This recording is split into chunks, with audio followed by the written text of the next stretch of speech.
There isn't a crisis of meaning. There's a crisis of people realizing they've placed meaning outside of themselves. Now that's a crisis. But it's not a crisis for you. It's a crisis for the part of yourself that wanted meaning outside of itself, that wanted purpose in time, for a future date that will come, and it can finally taste the fruit of all the seeds it's been planting. Yes, it's a crisis, because that day never comes unless you want it. You're only backed into a corner if you don't want to let go of control. There are no corners in this entire universe. There are no walls. The only thing you're backing up into is your own rigidity, is your own reluctance. We're surrounded by a physics that's keeping out the memory that everything is totally never been touched by this experience, and this is all a play.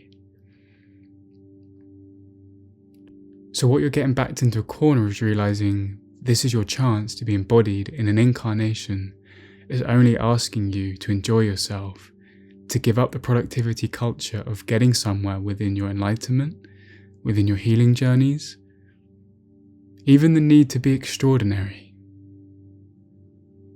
That's a big one, isn't it? The need to be remarkable, exceptional. That's a beautiful pursuit, as long as it's coming from a thirst to express parts of yourself that haven't been expressed before. Now that is remarkable. But what's even more remarkable is a softer touch. What if the mundane is as sacred as the willingness to be seen on the stage in front of millions? How can you even know what that's like, to realize how exhausting it is to need to be exceptional?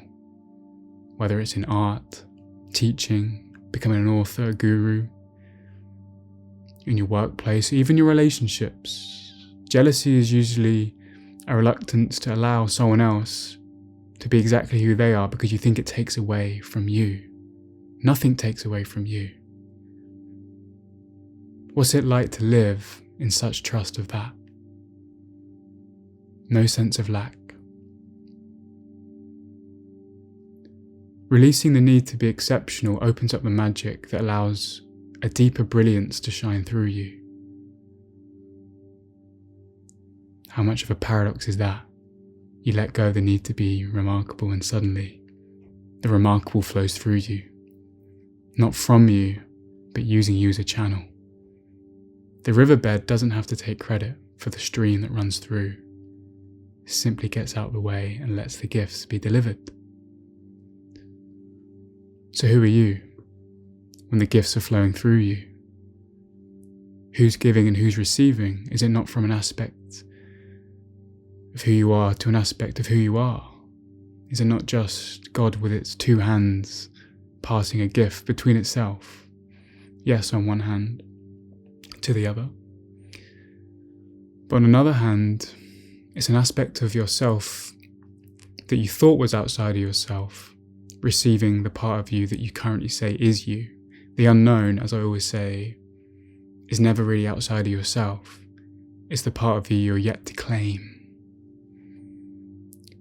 So the remarkable really is the willingness to claim and to rest into that magical space between who you think you are and the outline of who you're yet to step into. It's that flirt, that flirting relationship really, the only relationship. It's the only relationship that matters will be with yourself. So what kind of relationship is that if you feel the need always to keep improving, to keep outshining yourself? There's no one in the audience. It's only you here. No one welcomes you back home except yourself. What opportunity we have embodied, to have gone through enlightenment, and just to be able to fuck around for the last decade, 2 decades, 3 decades, go beyond death, the illusion of aging, and to form this relationship with ourselves where we can just fuck around and not have to save the world, not have to outshine your siblings, your peers, even your parents to prove something to people who don't even know themselves. Who are you proving yourself to? How sweet is the gift you can give yourself that doesn't need to be the case? That's a self-awarded pleasure. No one's going to give you that until you give it to yourself. And like I say, the freedom from needing to be this achiever in the world opens up magic that comes through effortlessly, that tends to create archetypes that do achieve in a different way. It's not passive, it's now accomplishment that comes through total release. Instead of creating something through force, you're birthing something through a miracle. You're bridging worlds that are unseen, and that's the true remarkability. It's not creating something that's already been seen before, but letting down your mind's guard and channeling something from a place that feels more familiar to you but this world hasn't yet seen. And no amount of productivity can get you towards that magic space of poetry. It's not even really a skill, it's an unlearning of the resistances and the control mechanisms and what your gifts even are,